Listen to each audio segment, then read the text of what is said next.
What's up guys, Teamfights here. Today we're back again. In this video we're going to be playing some Wukong in the jungle. So I thought I'd play some more Wukong. I've been starting to play him a bit more lately again, and he is still pretty solid. Definitely if you do play him right and if you play to his win conditions, I'd definitely rate him as at least an A tier champ. But you just have to have pretty decent decision making and know when to engage and disengage and what fights to take. And really what the limits of Wukong are, and you kind of just get that through playing Wukong a lot. So I'm starting off with a normal clear at my red buff. Sadly, no leash this match. But it actually looks like Riven is trying to get the jump on this Darius over here. And actually something really strong about Riven that people really underestimate is Riven pretty much has 3 first abilities. He has 3 charges of it. And that makes him super strong for level 1 trades. Actually, as you can see right there, he completely out-traded the Darius there.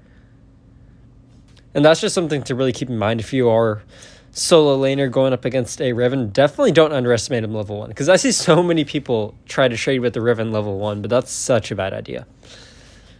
So I'm probably just going to go for this bot side scuttle over here. It looks like my bot laner has good priority. Plus I might be able to get a decent gank down there in a second.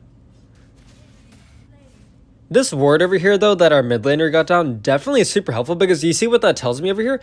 It tells me that I just saw Pantheon pathing towards the top side. So now I know he's only going to clear his red side jungle and then go to top scuttle. So I should be able to get this bot scuttle uncontested by anybody.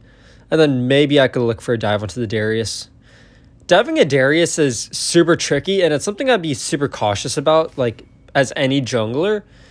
Champs like Fiora, Darius can be super tricky. Renekton, Nasus, they all have, like, for instance, Nasus and Renekton, they both have big ultimates. Renekton has a stun.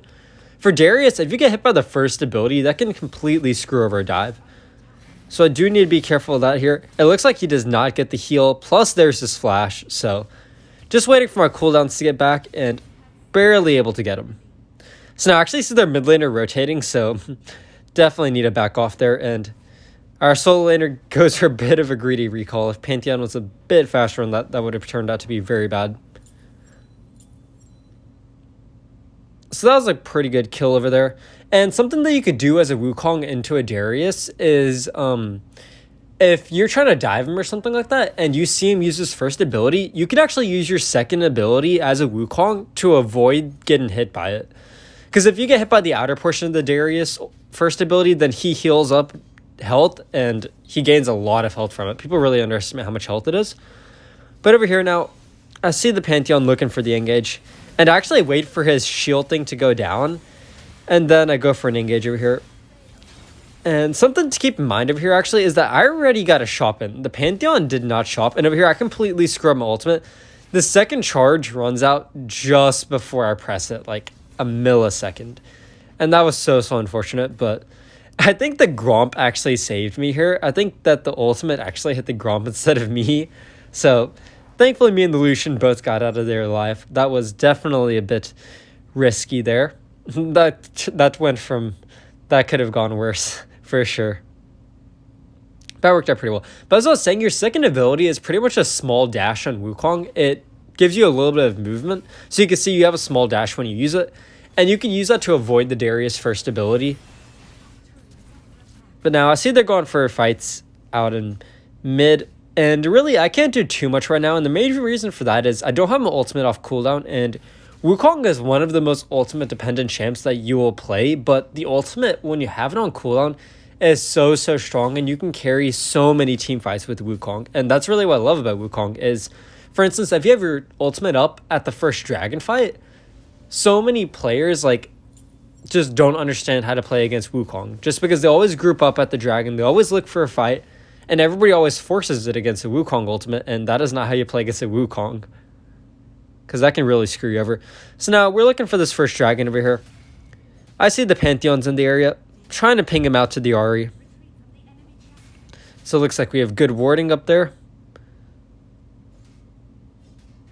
But now, got my blue. I don't really want to waste my smite charge. I want to try and have as many up as I can. And now I'm just waiting for my ultimate to get back off cooldown. Sadly, our duo lane does go down over there. There's really nothing I could have done about that. And I'm looking to see if I can get an engage over here. And you can definitely tell that they have a warded. They instantly threw out the trap there. But something to notice on the map right now is really key, and it's that our solo laner actually rotated over. So now I'm pretty comfortable starting this back up. I have ultimate up, so I'm also fine with taking a fight if they do look for an engage. But something that I do have to be super careful of is the Thresh. Thresh can really screw you over if you are playing a Wukong. Getting hooked by the Thresh, that just really stuns you up and it locks you down pretty much. And it's just hard for you to get onto the enemies and use your ultimate. Plus the Thresh just deals a lot of damage to you, especially at this stage of the game. So really, if you get hit by that Thresh hook in a bad position, you will be completely screwed over and you won't have enough health to look for a good engage and get a good ultimate down. But I didn't have to waste my ultimate, which is perfect because now this Herald is up so we could look for a play on this side of the map. And I noticed this Darius and Riven starting to engage, but look at this engage here. Look at how I played out. Notice how long I held my third ability. So a lot of players, especially in the lower tiers, what they would have done in that case is they would have just seen the Darius and used their third ability right on him. So if you didn't see, actually, I'd really recommend watching over that because it's really key to improve, especially out of lower tiers. I think it's one of the key concepts to learn. And it's pretty much how to gap close and how to gank correctly. So if you notice there, when I saw the Darius, I didn't have to use my third ability to get onto him, okay? He was already overextended. I literally just ran up to him and started auto-attacking him. And the reason for that is by holding my third ability, if he flashes away or something like that, and you could see he did flash away if you watch over it, then I could use my third ability to gap close again. And that pretty much just allowed me to stay on top of him. Because imagine if I just ran up to him, third ability onto him, and used my gap close, and then he just flashed away. I will have a very hard time getting back onto him, and that would make it so much harder. So really, on a lot of champs, a lot of junglers, especially on these kinds of bruisers, assassins, like Kha'Zix, Wukong, Xin Zhao, you don't want to be using your big gap closing dash ability unless you really have to.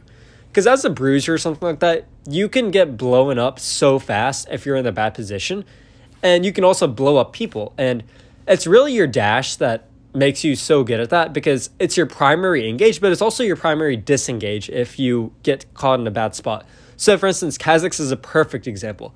Your third ability on Kha'Zix, your leap, is so useful for getting out of sticky situations, but also completely catching out opponents. So really, you want to try and hold on to it as much as you can without having to burn it if you don't need to, and then you just use it to gap close as you need. So now, as you can see, the Darius uses first ability, and now I'm just comfortable diving this. I really just have to be cautious of that first ability. But yeah, with the Stone Plate, plus a Herald, plus my ultimate, I could dive pretty much anybody I want and be pretty safe about it as long as nobody else is in the area. So we're able to get the first turret there, which is perfect because that gives us so much extra gold too. But something that we actually did need to keep in mind this match is Pantheon ult. And that's something a lot of people forget about is Pantheon ult can really catch off guard. As you can see, Pantheon ult's in red as I say that. And looks like this Riven's about to go down here. Oh, they do pick up a kill over here. I don't have my ultimate. Remember what I was saying earlier about Wukong being a super ultimate dependent champ? There is absolutely nothing I could do in that case to help him, really. Without my ultimate, like, I'm just putting myself in bad position here. And I need to play around my teammates more, especially in Ahri. That's something I want to talk about. I actually love playing with Ahri players just because Ahri is such a fun champ to play with because you land one charm on a squishy champ on an ADC and you just completely delete them if that does happen. So you can see I'm pretty much just playing around this Ahri. I'm trying to be patient and see what they do. And over here, they land the charm, and then I look for the engage. And I have my ultimate back off cooldown now, so able to help my teammates peel back. Look for the re-engage. I do get a good 4-man, 5-man ultimate. I don't know how many people are there. And Lux does land a good ult too, but sadly it's like a 4 or 5v3, so really just didn't have the numbers for that. That was definitely a bad fight, but we tried. Plus, we're getting stuff done on other parts of the map. We got the top turret. Looks like this Riven got a couple plates from the mid turret too. But learning how to play around your teammates, especially as a melee champ, learning how to play around your mid laners, your ADCs, mages, etc., it's just super important to be learning how to become a good player. And I think that's one of the key learning curves of like higher elo players that players still need to learn even up in like Diamond and Masters and Grandmasters. And that's just something that's really hard to perfect, but really timing your engages and everything right is so key, and learning how to play around your teammates. So sadly, I show up to the dragon a bit late, and in this match, that champ that I really do want to play around is Ahri. And the reason for that is, in small skirmishes, especially in the early game, if we're fighting in the river, it's so easy for Ahri to land a charm onto champs, and if that happens, I can easily follow up and essentially get a free kill over here. So now, sadly, I'm getting chain CC'd up by these champs over here, so I do have to flash out, but I still land the ultimate on him and able to pick up those kills. So actually, a good tip with Wukong that's just nice to know is if you ultimate before enemy champs jump onto you. So for instance, you know, Pantheon has his jump stun thingy, or Jax, for instance, has their leap ability onto you. If you ultimate before they do that, if you could predict it, you could tell that they're going to engage. Let's say you're low or something and you think they're about to engage, and then you ultimate before they jump or try and stun you. It actually knocks them out of it, so they don't even get the stun off, and it completely screws them over too, because then they're pretty much just defenseless after that, getting knocked up when they're looking to stun. Because when you stun somebody up, you also stun them, but you also prevent them from dealing damage to you for those couple seconds. So that's just something to keep in mind.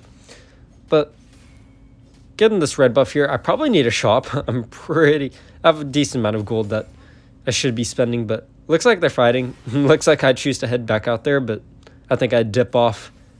Looks like most people are dying off. Oh no, I'm trying to defend the mid turret. That's what it is. Oh, the mid turret thing. That's what I was going to mention earlier. So there's a time earlier, I don't know if you remember, but it was when I was kind of just chasing through their jungle after a dragon fight and they got the dragon. And I was trying to chase the Lux, but the Lux kept on chain CCing me up with the roots and everything, which was kind of annoying. And the reason why that was hard was because that first mid turret was still there at that time. And that just makes it so hard to engage because they can easily retreat back to that first tier mid turret, and I can't really dive him because the turret shots will just destroy me. So really, your first tier mid turret, getting it down opens up the map so much. Notice how much more pressure we could put on the map now that their first tier mid turret is gone. And as a mid laner, that should be one of your highest priorities. Do not give up your first tier mid turret. It is probably the most important turret in the game, in my opinion. Just because once you give that up, it just opens up the map so much, and they can apply so much more pressure and push the waves up so much further. So there, I was able to dodge out the Lux stun, but sadly the Pantheon comes, and I do have to back off, but I did chunk the Lux decent amount. Oh wait, there's a Thresh on my team. Oh, I think I was talking about earlier how I thought there's a Thresh on the enemy team. I must have been seeing things. Well, either way, even what I was talking about earlier, I was probably just trying to avoid poke damage from over the wall from other champs, but it's 1:15 in the morning and I'm so tired. And I just did so much work, but it's kind of late and there's no point in trying to do work when you're already half asleep.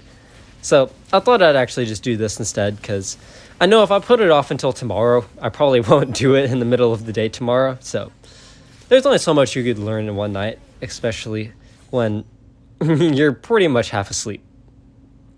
So I'll just finish everything tomorrow. Plus, I have to get up early for a quiz tomorrow, so it's probably going to be 1:45 by the time I actually get to bed, which is a bit unfortunate, but we sadly are not able to get the second tier mid turret with the Herald. It looks pretty low, but that's a bit unfortunate. So now I'm just setting up warding because I see this dragon is spawning over here, and I definitely do want to have good vision in the area. So now I'm pinging this out, and even though Pantheon is dead, Pantheon has his ultimate, so I can't even really try and rush this or anything because he could instantly just ult over. So instead, I'm just setting up in the area, seeing if I could get a good ultimate. But I actually see the Darius was on the bot side, and that's pretty huge because if we could rush this before the Darius gets here, that'd be pretty key. But it looks like my team's lagging behind a bit. I have my ultimate back off cooldown now, so I am comfortable fighting this. And let's see if I'm able to get this secure. I am. And now I'm looking to get onto their ADC. Their Caitlyn's dealing the most amount of damage. I get slowed by him, get netted. So unfortunately, don't get onto him, but I do find the lone Lux out here and able to just delete him out here. Still had my ultimate back up. So we were pretty much able to clean that up there. And now we can take Baron. But yep, I hope you all enjoy this video. And if you are enjoying it, I'm trying to upload as much as I can. But make sure to like and subscribe. Comment down below. That definitely does support the channel. And up next, over the weekend, I definitely do want to play... the two champs I'm looking for are Olaf and Kha'Zix. Oh, they surrendered this match. That's unfortunate, actually. Well, I guess that's going to be it for the match, actually. And thanks for watching, and I'll see y'all in the next video.